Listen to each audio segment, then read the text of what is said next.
Okay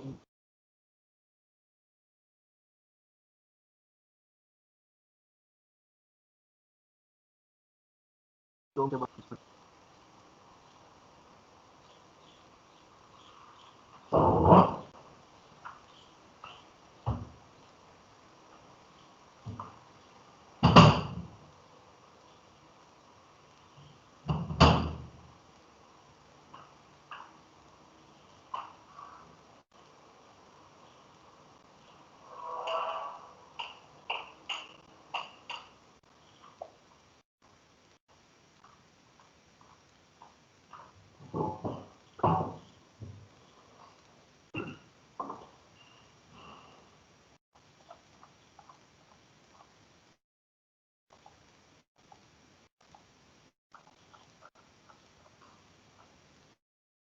okay, so let's restart. Okay, so first of all, good afternoon all of you.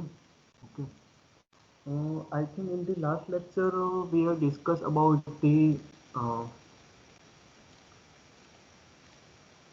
GCD के बारे में, हमने मतलब कि डिवीजर के बारे में हम डिस्कस कर रहे थे, राइट?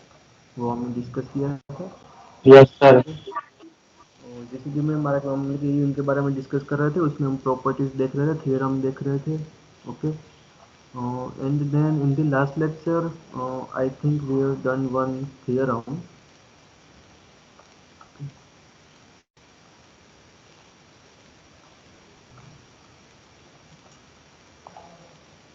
ओके, सो क्या किया था हम लास्ट लेक्चर में, कोई बता सकते हैं मुझे? What we have done in last sir lecture? वो ए एक्स प्लस बी में एक्स और वाई फाइंड करना था और जीसीडी फाइंड किया। ओके, मतलब कि ये और थ्योरम वो में यस, ये थ्योरम कंप्लीट कर दी हमने। This one, let a and b any two non questions zero. दिए थे आपने, वो क्वेश्चंस दिए थे लास्ट में। ओके, कौन से? सर वो 10 तक क्वेश्चंस थे, 3 to 10 क्वेश्चंस थे कोई। यस यस, ओइलर्स एल्गोरिथम से आपको वो x and y value find करनी थी। Yes, this one. Yes yes sir. Okay, sir this यही वन एंड सर ये भी हो गया एग्जाम्पल। यस, मतलब कि एग्जांपल हो गया, और मैंने आपको बोला था कि आपको सेम टू सेम एक्स और वाई की वैल्यू इसी तरह से फाइंड करनी है। ओके, तो इस एग्जांपल में मैंने बोला तो आप लोगों को एक्स और वाई फाइंड करना है। ओके, एंड देन मतलब कि हम यहाँ पे स्टॉप हुए थे। ओके, तो now next one is the properties of GCD. Okay, तो यहाँ से हमारा बाकी है, राइट? हाँ sir.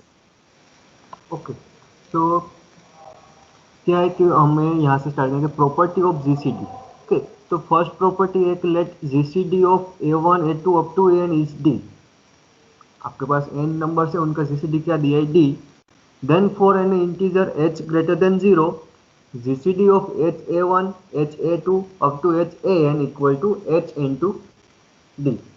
Okay, h into D उसका जीसीडी, मतलब कि आप हर एक नंबर के साथ h मल्टीप्लाई करोगे, आपका जीसीडी है उसके साथ भी h मल्टीप्लाई होगा। ओके, तो ये हमारा मतलब कि हमें ये प्रूव करना है। ओके, तो पहले तो आपको यहाँ पे दिया क्या है, वो प्रूव क्या करना है वो देख लो। Okay, so given that d equal to GCD of a1 a2 up to an। Okay, so यहाँ पे मुझे d इसका जीसीडी है, तो by definition of GCD we say that d divides all this numbers, d divides a1, d divides a2 up to d divides n for every i equal to 1 to n। Okay, so मतलब कि मैंने यहाँ पे short में लिखा है d divides ai for every I equal to 1 to up to n. Okay, now by divisibility we said that d divides ai, so we write ai equal to d into ki। लिख सकता हूं मैं, क्योंकि d क्या है, ai का d है वो ai को मल्टीप्लाई कर रहा है, सॉरी डिवाइड कर रहा है। ओके, d डिवाइड्स ai, तो ai को आप मतलब कि d into sum quotient ki, ai equal to d into some quotient ki for some ki belongs to z। ki आपका क्या इंटीजर है, equal 1 to up to n। ठीक है, अब मैं क्या करूं, दोनों साइड h मल्टीप्लाई कर देता हूं। ठीक है, तो therefore h ai equal to h into D into ki i equal to 1 to up to n। Okay, so यहां से मैं क्या कह सकता हूं यहाँ पे मेरे पास है कि D divides A I, D divides A I, तो मैं ये लिख सकता हूँ ए आई इक्वल टू डी इंटू के आई। तो ये ऐसा मेरे पास फॉर्म आ, तो मैं क्या लिख सकता हूँ, डी डिवाइड्स ए आई, ऐसा मैं लिख सकता हूँ। तो सेम टू सेम मेरे पास यहाँ पे क्या है, H D divide H A I, तो ए आई इक्वल टू क्या है, एच इंटू डी इंटू के आई। तो एच डी क्या करेगा, एच ए आई को डिवाइड करेगा। Okay, by simple definition of divisible. Okay, is for I equal to 1 to up to n, that is hd is a common divisor of ha1 ha2 up to han। Okay, तो GCD मतलब कि हमें HD को GCD बताना है, तो हमें दो कंडीशन दिखानी होगी। तो पहले तो मैंने देखा देखिए एचडी क्या है, हर एक ha1 ha2 up to han को डिवाइड कर रहा है। ओके, तो ये मैंने फर्स्ट कंडीशन बता दी। ओके, अब नेक्स्ट सेकंड कंडीशन क्या बताना है आपको, बता सकते हैं मुझे कोई? सेकंड कंडीशन मुझे क्या बतानी होगी? डेफिनेशन हमने दो कंडीशन लिखी थी। फर्स्ट कंडीशन मतलब कि यहाँ पे जो जीसीडी है वो हर एक नंबर को डिवाइड करता होना चाहिए। सेकंड कंडीशन क्या है जीसीडी की? एनीवन? सर सी है वो ए कोई भी दूसरा वो भी डिवाइड करना चाहिए, सी है वो डिवीजर को। ओके, मतलब कि सी हर एक नंबर को डिवाइड कर रहा है, तो सी क्या करेगा, आपके पास जो जीसीडी है उनको भी डिवाइड करता होना चाहिए। Okay, so next let C divide H A I. मैं क्या कर रहा हूँ कि next let C divide H A I, I equal 1 to up to n। Okay, तो मैंने यहाँ पे क्या लिया कि एक जो सी नंबर है वो क्या कर रहा है, हर एक ha1 ha2 up to han को डिवाइड कर रहा है। तो मुझे ऐसा दिखाना है कि सी एच डी को भी डिवाइड कर रहा है, ऐसा मुझे दिखाना है। देन वी ऐसा H D is the GCD of this. Simple definition को हम यहाँ पे फॉलो करेंगे। ओके, तो जो मैंने कि यहाँ पे H D divide H A I, तो मैंने इसे इक्वेशन 1 बोल दिया है। ओके, नाउ नेक्स्ट मैंने क्या किया कि सी कोई नंबर है वो हर एक ये नंबर को डिवाइड कर रहा है। ओके, तो मुझे ऐसा दिखाना है कि सी एच डी को भी डिवाइड कर रहा है, ऐसा मुझे दिखाना है। Okay, now GCD of D equal to GCD of a1 a2 up to an दी है आपको।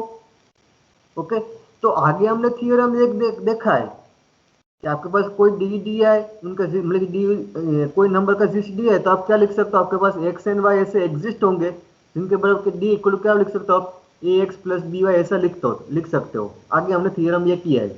ओके, तो यहाँ पे मैं वही थ्योरम यूज कर रहा हूँ। तो एन नंबर मेरे पास यहाँ पे है, तो there exist an numbers integers। okay, so therefore there exists integers x1 x2 up to xn such that a1 x1 plus a2 x2 plus up to plus an xn equal to d by our theorem। लेकिन यहाँ पे हमने prove किया है वो theorem. Okay,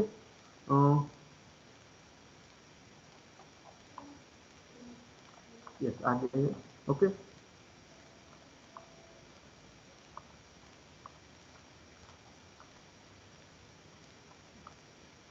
yes ए theorem, लेकिन ए and B कोई दो नंबर का जीसीडी है, डी है GCD, then there exist x and y such that ax plus b y equal to D, ax plus b y equal to D लिख सकते हो। तो इस थ्योरम का मैंने यहाँ पे यूज किया है। ओके, तो इन जनरल मेरे पास n नंबर है, तो मेरे पास n नंबर ऐसे एग्जिस्ट होंगे x1 x2 up to xn, कि मैं क्या लिख सकता हूँ, D equal to a1 x1 plus a2 x2 plus up to plus an xn, ऐसा मैं लिख सकता हूँ। ओके, तो मैंने यहाँ पे क्या d इक्वल टू इसका जीसीडी है, तो मैं क्या लिख सकता हूँ, a1 x1 plus a2 x2 plus up to plus an xn equal to d, ऐसा मैं लिख सकता हूँ। ओके, नाउ देयरफॉर अब दोनों साइड में क्या करूँ, h डिवाइड मतलब कि मल्टीप्लाई कर रहा हूँ, दोनों साइड में h मल्टीप्लाई कर, मेरे पास क्या होगा, h into a1 x1 plus a2 x2 plus up to plus an xn equal to h into D. Okay, now थोड़ा सिंप्लीफाई मतलब कि रीअरेंजमेंट कर देता हूँ। therefore ha1 x1 plus ha2 x2 plus up to plus han xn equal to hd। since c divide hai, c क्या कर रहा है, hai को डिवाइड कर रहा है कि i equal to 1 to up to n, we have c divide, अब c क्या ha मतलब कि ha1 ha2 सबको c डिवाइड कर रहा है, तो उनके लिनियर मतलब कि ये कॉम्बिनेशन में लिखा है एडिशन में x1 x2 मल्टीप्लाई करें, उनको भी c डिवाइड करेगा। ओके, तो c divide ha1 into x1 plus HA2 x2 plus up to plus HAN xn, उनको भी डिवाइड करेगा। अब इनके इक्वल टू मेरे पास क्या है, h इंटू डी। तो therefore C divide H into D, इसे 2 बोल दिए। सेकंड कंडीशन मेरी हो गई कि C H A I को डिवाइड कर रहा है तो C H D को भी डिवाइड कर रहा है। Okay, so from 1 and 2 we have GCD of HA1 HA2 up to HAN equal to H into D, जो हमें प्रूव करना था। क्लियर या समझ में नहीं आया ऐसा कुछ? सिंपल यहाँ पे मैंने क्या यूज किया है, डेफिनेशन की 2 कंडीशन मैंने यहाँ पे दिखा दी है कि डेफिनेशन की 2 कंडीशन ही मैंने यहाँ पे दिखा दी है। क्लियर? Okay sir. सर थोड़ा ऊपर कीजिए ना। Okay sir. Okay, now next one है, तो मतलब कि यहाँ पे मेरे पास GCD HA1 up to HAN का HD GCD होता है। ओके, अब नेक्स्ट मतलब कि सेम टू सेम थोड़ा बहुत डिफरेंस है कि क्या है, let GCD of A1 A2 up to AN equal to D if integer H greater than 0, H integer है और greater than 0, such that H divide D, then GCD of A1 upon H, A2 upon H up to AN upon H equal to D upon H। okay, मतलब कि सारे number को H से divide करोगे तो आपके पास जो GCD है उनको भी आप H से डिवाइड करोगे, वो आपका क्या होगा, GCD। ओके, लेकिन आगे वाले एग्जाम मतलब कि प्रॉपर्टी मेरे पास क्या था, मैं हर एक नंबर को H से मल्टीप्लाई कर रहा था। यहाँ पे मैं क्या कर रहा हूँ, H से डिवाइड कर रहा हूँ। डिवाइड में कर सकता हूँ because H greater than 0। Okay, अब ओके कि ये है मेरे पास तो D अपॉन H।